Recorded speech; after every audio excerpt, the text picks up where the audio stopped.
What's up guys? Welcome back to my channel. It's me again, John Paul. And for today's video, we will talk again about my China Bank Home Visa Platinum Credit Card. So as I promised from my previous video, so share ko naman sa inyo mga palangga about my experience in redeeming my cashbacks with this card. But before we begin, let me share this verse to you from Psalm 119 verse 105. It says, "Your word is a lamp for my feet, a light on my path." So it's very important talaga that we always meditate the Word of God every single day because this will guide us and will direct us into the right path of living. So quick overview lang. So this China Bank Home Visa Platinum Credit Card is a cashback credit card. And as I mentioned from my previous video, this card is really a game changer because we can earn 5% cashbacks from all our spending. No required categories and no required spending amount. Hindi siya katulad ng mga ibang mga credit card na kailangan specific lang siya for dining, for shopping, or may iba mga cashback credit card na specific lang siya for groceries, o yung mga utility, o di kaya yung mga essentials, ganun, or non-essentials. So, ang dami mga sari-saring type ng mga cashback credit card. But this card, mga palangga, wala na tayong alalahanin pa kung saan natin siya gagamitin. Plus, wala pa siyang required spending amount. Kasi iba mga cashback credit card, kailangan you have to spend at least 1,000 pesos para siya maka-earn ng cashback, or you have to earn or you have to spend a total of 10,000 pesos in a statement cycle bago mo maging eligible dun sa mga higher cashbacks na in-offer nila. But this one is really a game changer mga palangga kasi hindi mo na paalalahanin kung saan mo ba siya gagamitin at wala ka na alalahanin pa kung magkano pa yung amount na gagastusin mo kasi all of those transactions or all of those spending are eligible na for 5% cashback. Example nga, kung bibili lang tayo ng isang bottled water na cost of 20 pesos sa 7-Eleven, eligible na siya sa 5% cashback. Kaya sobrang sulit talaga nitong card na to. And by the way, yung total cashbacks na ma-earn natin dito is meron pa lang siyang cap up to 1,500 pesos per statement cycle. So dapat hindi sobra sa 1,500 pesos lang yung pwede nating ma-earn na total cashback per statement cycle siya or per billing cycle. Kaya sobrang importante talaga na alamin din natin kung ano nga ba yung statement date natin kasi yun na magiging close date ng ating billing cycle para alam natin, matansya natin kung sumobra na ba tayo, kung gusto nyong i-manage pa yung iba or gumamit kayo ng iba pang credit card at gusto nyo ma-maximize lang itong cashback nito and gusto nyo lang ma-hit yung 1,500 pesos per statement cycle. So maybe around mga more than 30,000 pesos, yun, for sure ma-earn yun na agad yung total cashback na 1,500 pesos na yun, na maximum. Pero it's up to you naman kung 10,000 na yung ma-spend nyo or less than 10,000 pesos, eligible pa rin naman siya sa 5% cashbacks. And for the ways naman of monitoring the cashbacks na ma-earn natin, aside from manually tracking it, kasi pwede nating ma-multiply. Kunwari, bumili tayo ng 20 pesos bottled water, so times nyo sa 5%. So alam nyo na kung magkano yung expected na cashback nyo from that spending. So pwede natin siya track manually kung gusto nyo i-track manually. Pero kung gusto nyo talaga ma-check sa system nila ni China Bank kung magkano na ba yung cashback na na-earn natin. So wala siyang option sa app nila as of now. So yung options lang to check kung magkano na ba yung na-earn nating cashbacks is number 1 sa statement natin. So doon sa SOA natin, pag tuwing na ma-receive na natin yung bill natin. So may nakalagay doon na cashback summary. So doon natin makikita kung magkano na nga ba yung cashbacks na na-earn natin in total or yung mga updated balance natin. And another option then is pag-reach out sa kanilang customer service. So kung gusto nyo malaman yung updated balance, let's say gusto niyo na agad malaman tapos wala pa kayo na-receive na statement or hindi pa tapos yung billing cycle nyo kaya wala pa kayong statement pero gusto niyo ma-check yung updated cashback balance nyo. So may option naman pero ang option na yun is kailangan mag-reach out tayo sa kanilang customer service at sila magsasabi sa atin kung magkano na nga ba yung total updated cashbacks na na-earned natin. With my last spending nga mga palangga, I spent more than 30,000 pesos from my statement and I was able to earn a total of 1,500 pesos cashbacks from that spending. Kaya naman, sobrang legit talaga and a game changer talaga itong cashback credit card na ito mga palangga. And now for redemption of cashbacks naman mga palangga, hindi siya yung automatic na madideduct sa statement natin. Hindi siya katulad ditong HSBC. Itong HSBC Live Plus ko kasi is nag-automatic deduct na siya from the total statement or yung total bill ko. So kunwari naka-earn ako ng 100 pesos cashbacks from that statement.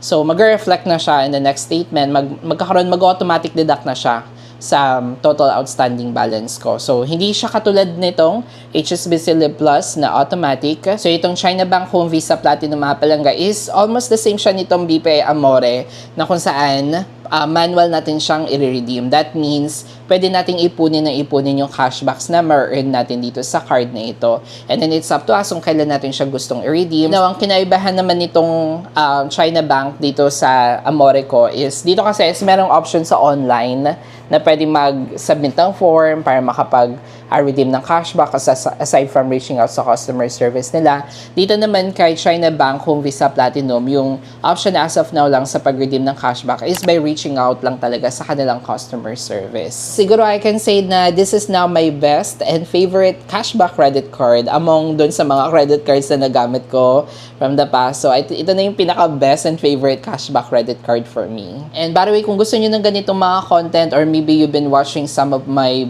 videos na before and kung sa tingin nyo helpful yung mga ganitong videos, supportan nyo naman ako by clicking that subscribe button and like button na din for this video. Maraming salamat po. Going back, I reached out nga sa kanilang customer service para i-redeem yung na-earn kong cashback dito sa card na ito. So, tinawagan ko yung number dito sa likod ng card, may nakalagay dito na 24/7 customer service number. So, kung tatawag kayo sa mga customer service ng credit card nyo, mga palangga, it's very important to use the number at the back of the card, not just searching sa Google. Though, most of the time naman, accurate yung number na masasearch natin sa Google. Pero kung gusto niyo talaga na safe yung number na matatawagan nyo, so much better na tawagan nyo or gamitin nyo yung number na nakalagay doon sa likod ng inyong credit card. So, may nakalagay naman doon, 24/7 customer service or maybe a hotline. So, yun yung gagamitin nyo.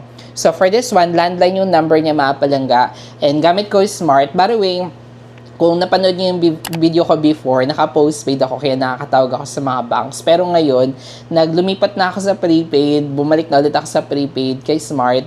And merong option tumawag sa sa landline number using yung Magic Data Plus or Magic Plus. So may kasama na siyang landline calls. So may video ako nun before, watching nyo din mga palangga kung gusto nyo tumawag sa mga landline numbers, like sa mga banks. Very helpful talaga ng promo or yung ganong promo ni Smart na merong option na tumawag sa landline without paying for a lot of money. So hindi na masyadong magastos pa sa pagtawag sa mga landline numbers. So, nag-reach out nga ako sa kanilang customer service last May 16 lang.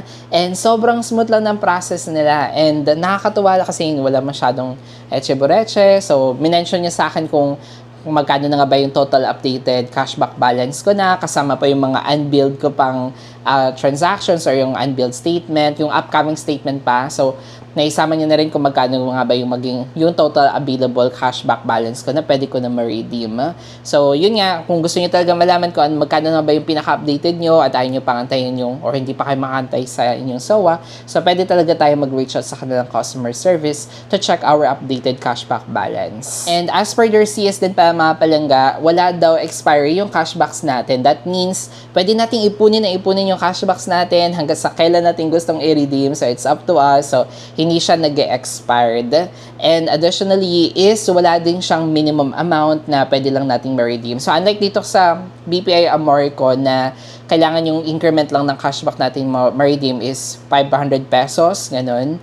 So kung naka 500 pesos, saka lang natin siya ma-redeem or naka-increment siya na 500. So kung 700 yung cashbacks mo dito kay Amore, 500 lang yung ma-redeem nyo, kailangan dapat mga 1,000 para dalawang 500. So naka-increment siya ng 500. Dito naman kay China Bank Home Visa Platinum mga palangga, wala siyang minimum required amount na pwede nating ma-redeem. So, that means kahit anong amount pwede nating ma-redeem, kahit 200 pesos lang yung na-earn yung cashback or 100 pesos or 300 pesos.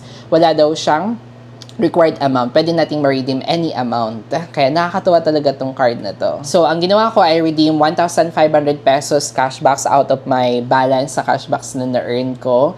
And ang sabi sa akin ng CS na nag-assist sa akin na ang processing time niya will be 3 to 5 business days. Hindi kasama yung Saturday, Sunday kapag sinabing business days or banking days. And then, binigyan niya ako ng reference number and sabi niya sa akin magantay daw ako within 3 to 5 business days bago siya mag-post doon sa CBC app.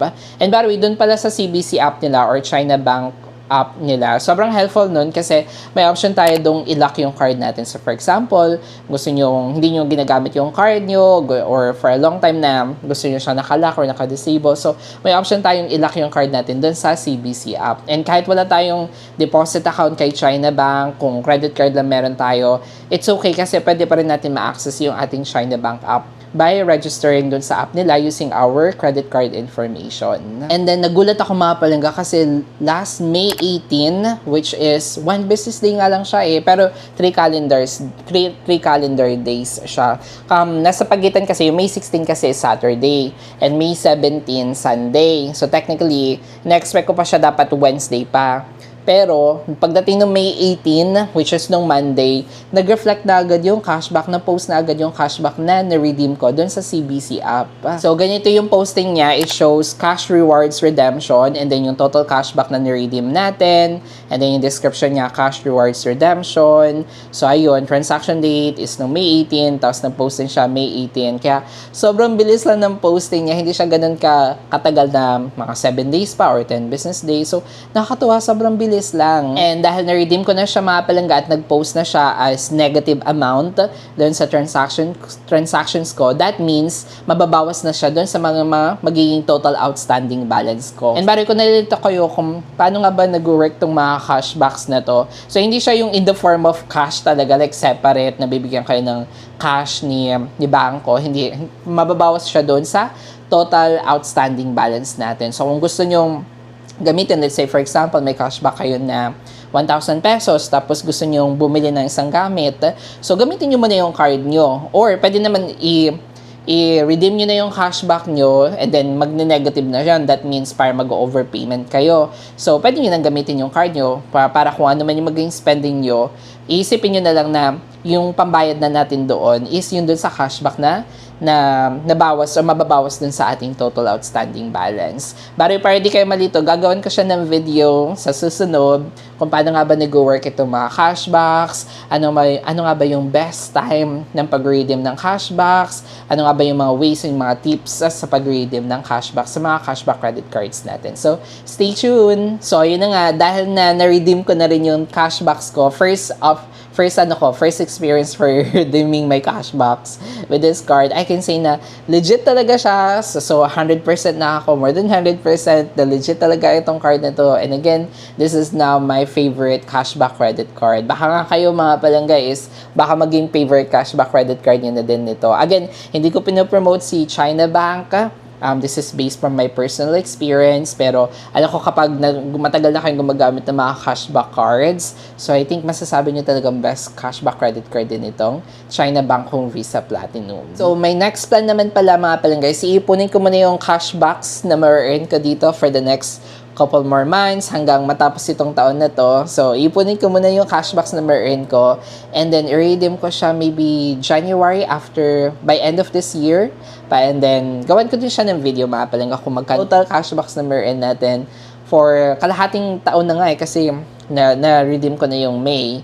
So, that means June, July, August, September, October, November, December. So, mga almost kalahating taon yung pwede ko pang maipon hanggang matapos itong 2026. And then, we'll see sa January 2027 kung magkano nga ba yung magiging total cashbacks na ma-earn natin. Kung sulit nga ba siya. Pero I think magiging sulit siya kasi sobrang, laki ng possibility to earn higher cashbacks compared from the other cashback credit cards ko. And by the way, if you haven't watched my previous videos pala about this card, like gusto nyo malaman kung paano nga ba yung application process niya, ano pa yung mga details nitong card nito, yung welcome gift nitong card na to, which is nakakatawa, yung experience ko with my first bill, with my first payment, and also yung paano nga ba nag-work yung cashbacks, yung computation niya. So, watching yung previous videos ko mga palangga about this card, try kong gawan siya ng playlist para madali siya mahanap sa channel ko. Hanapin nyo lang China Bank Credit Card or